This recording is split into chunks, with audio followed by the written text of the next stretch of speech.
Tidaklah Al-Mahdi muncul kecuali seorang raja yang menguasai Mekah dan Madinah meninggal dunia. 3 orang calon penggantinya berlomba-lomba memperebutkan kekuasaannya. Saya ketatilu inda kanzikum thalathatun min abna'il khalifah wa la yakunu li ahadin minhum. Akan saling berbunuh-bunuhan 3 calon pengganti dari seorang raja yang meninggal dunia menguasai Mekah dan Madinah, tetapi tidak ada seorang pun di antara mereka bertiga yang akan mendapatkan tampuk kekuasaan itu, karena wala yakunu li ahadin minhum, tidak akan dimiliki, tidak akan didapatkan oleh salah seorang pun dari mereka bertiga, karena akan jatuh ke tangan cucu kandungku Muhammad bin Abdullah Al-Mahdi. Kaum muslimin yang versi Sunni, ya, yang versi Sunni, bukan versi Syiah, bukan. Karena ada Al-Mahdi versi Syiah, dan Al-Mahdi versi Syiah ini Pak mengerikan, lebih kejam daripada Dracula. Yang versi Sunni inilah yang akan muncul nanti, yang akan menyambut kekuasaan seorang raja yang meninggal dunia yang menguasai Mekah Madinah. Sekarang saya bertanya kepada Bapak dan Ibu, siapakah penguasa Mekah Madinah sekarang ini? Di mana Mekah Madinah? Di Arab Saudi. Siapa penguasa Raja Arab Saudi sekarang? Siapa? Raja Abdullah. Sudah berapa umur Raja Abdullah hari ini kaum muslimin? Sudah 90 tahun. 90 tahun itu secara sunnatullah sudah dekat apa tidak? Dengan ajal, dekat. Lagi pula kondisinya, seluruh organ vital di dalam tubuhnya Pak udah cangkokan semua, sehingga dia dihukum secara medis mati secara klinis. Beliau sudah mati secara klinis. Bulan Februari 2014 ini, kerajaan Arab Saudi melakukan musyawarah penting tingkat kerajaan, dan ini emergency. Ditunjuklah 3 orang pangeran yang akan siap menggantikan Raja Abdullah ini. Subhanallah Pak, mirip dengan hadis. Siapa yang pertama? Pangeran Salman bin Abdul Aziz. Yang kedua Pangeran Ahmad bin Abdul Aziz. Dan yang ketiga Pangeran Makrum bin Abdul Aziz. Ketiga pangeran ini Pak, sekarang saja sudah mulai mereka ribut gontok-gontokan siapa yang akan menggantikan Raja Abdullah besok. Pas dalam hadis tadi, akan saling berkelahi. 3 orang putra mahkota memperebutkan jabatan kekuasaan dari seorang raja yang menguasai Mekah Madinah ketika meninggalnya, dan tidak akan jatuh ke tangan salah seorang pun di antara mereka, karena akan dipegang oleh cucu kandungku Muhammad bin Abdullah Al-Mahdi. Subhanallah kaum muslimin. Hadis ini dihasan sahihkan oleh Syekh Muhammad Nasiruddin Al-Albani, pakar hadis. Adapun menurut Syekh Ahmad Syakir, pakar hadis yang lain, mengatakan hadis ini sahih. Ma'asyiral muslimin yang kami muliakan. Lalu apa lagi? Rasul mengatakan, tidaklah keluar Al-Mahdi kecuali bumi ini diserang oleh meteor. Dan mari kita dengarkan. Mari kita dengarkan kaum muslimin. Fi hadhil ummah khasfun wa maskhun wa qadhfun. Pada umat ini akan terjadi nanti pembelahan bumi. Kemudian wa maskhun, perubahan bentuk. Kemudian wa qadhfun, dan serangan meteor. Qalu, para sahabat bertanya, wa mata dzaka ya Rasulullah? Kapankah kejadian itu akan terjadi ya Rasulullah? Rasul berkata, serangan meteor, bumi terbelah, wajah-wajah pun berubah, terjadi ketika 3 keadaan ini muncul bersamaan.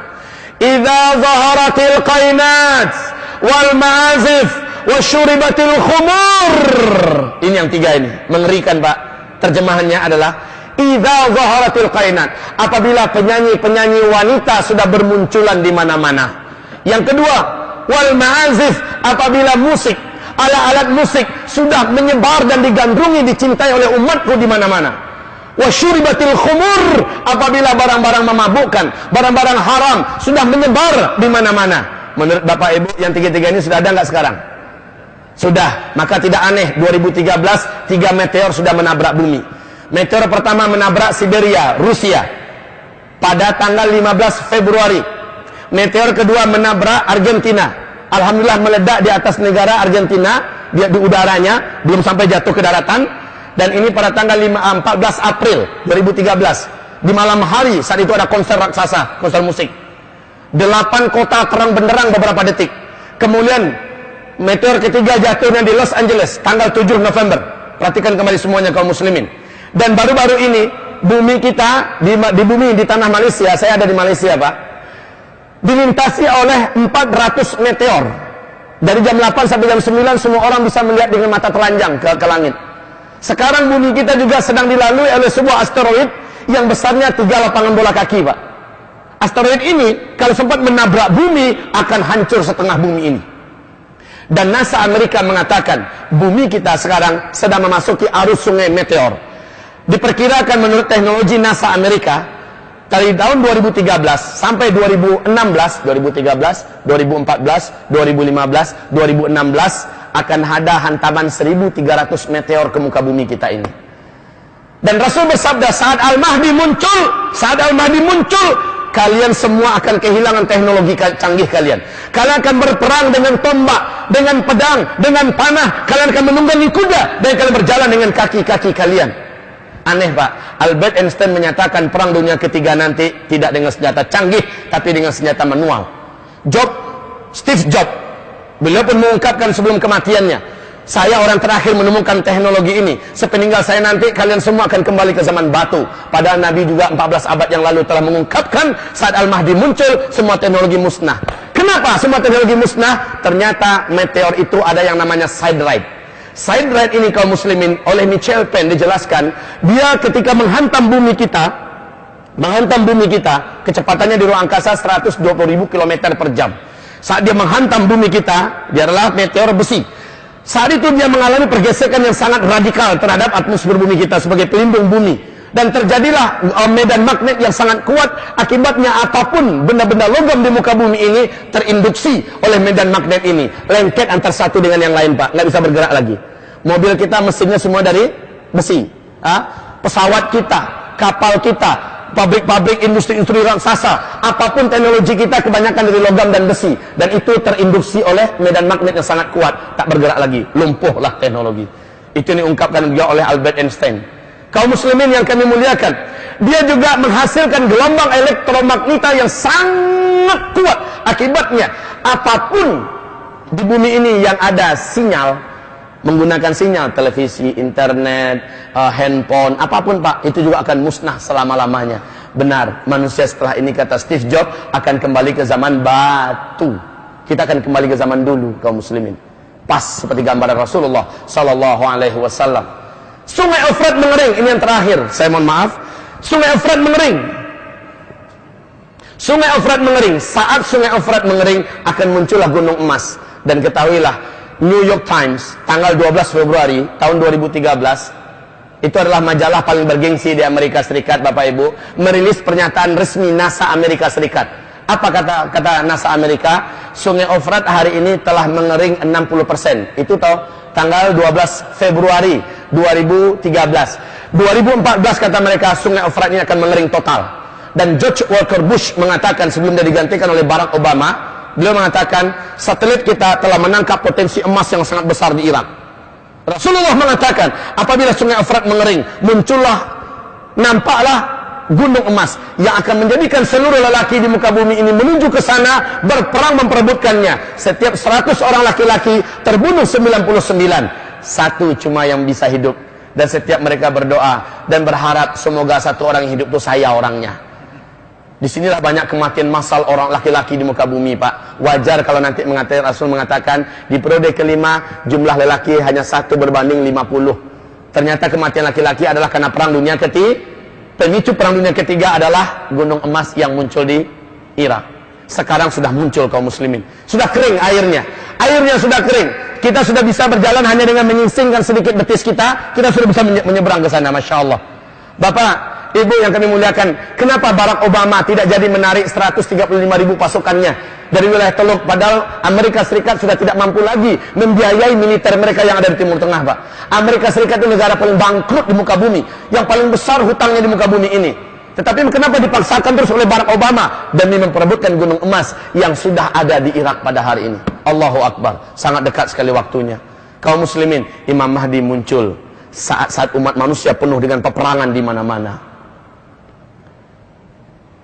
Danau Tiberias mengering, Sungai Efrat mengering. Apalagi sekarang Bapak baca di koran, malam tadi saya baca di Kompas, bahwa bumi kita akan mengalami kasus El Nino yang parah seperti tahun 1997. Kekeringan global akan terjadi di mana-mana. Pas seperti gambaran Rasulullah sallallahu alaihi wasallam. Baik hamba-hamba Allah yang kami muliakan, renungkanlah. Apa anjuran Nabi untuk kita? Anjuran Rasulullah SAW untuk kita adalah badiru bil a'mali fitana ka qita'il laylil muzlim yusbihu ar-rajulu fiha mu'mina wa yumsi kafira yumsi mu'mina wa yusbihu kafira ba'u dinahum bi'aradin minad dunya.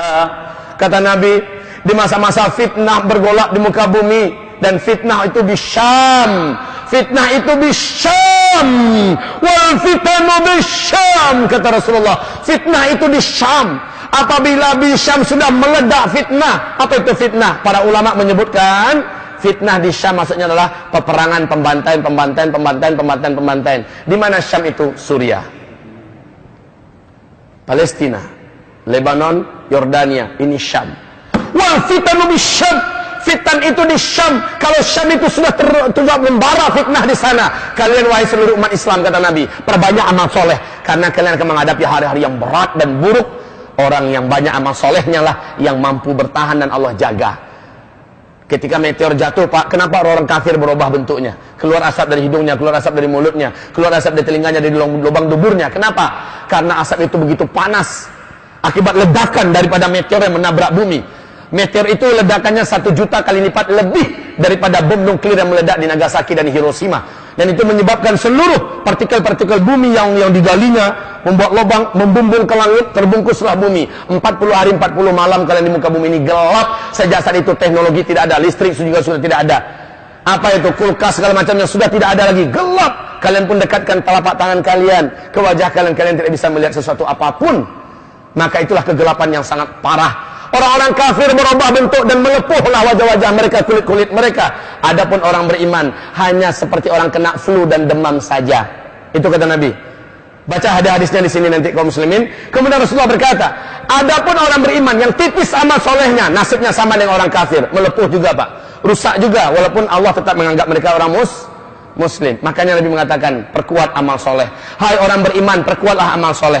Sekarang kita, Pak, di sini, kalau masjidnya udah bisa kayak gini, mudah-mudahan subuhnya juga seperti ini. Mudah-mudahan zuhurnya juga seperti ini. Asarnya begini. Maghribnya begini, isyaknya begini. Sudah bagus apa yang kita lakukan. Tingkatkan lagi. Karena setiap kita besok ini, Pak, nggak TNI, nggak militer, nggak polisi, nggak siapa, nggak gubernur, nggak wali kota, bupati. Siapapun kita tanpa terkecuali akan mengalami penderitaan yang rata. Dan saat itu, kita semua akan kembali ke zaman dulu. Kaum muslimin, bersiap-siaplah menghadapi hari-hari dekat yang sebentar lagi akan menimpa umat manusia. Untuk lebih lengkapnya, insyaallah ta'ala, ini sudah dikasetkan dengan standar televisi. Sudah ada 5 judul termasuk huru-hara akhir zaman dan benteng terakhir umat Islam di akhir zaman. Jangan ada dukun di antara kita. Petaka dan huru-hara di Syam. Judul-judul ini ada di sini. Semoga bermanfaat. Saksikan di rumah, lebih renungkanlah lebih kembali. Kemudian setelah selesai pinjamkanlah sama tetangganya. Semoga bermanfaat.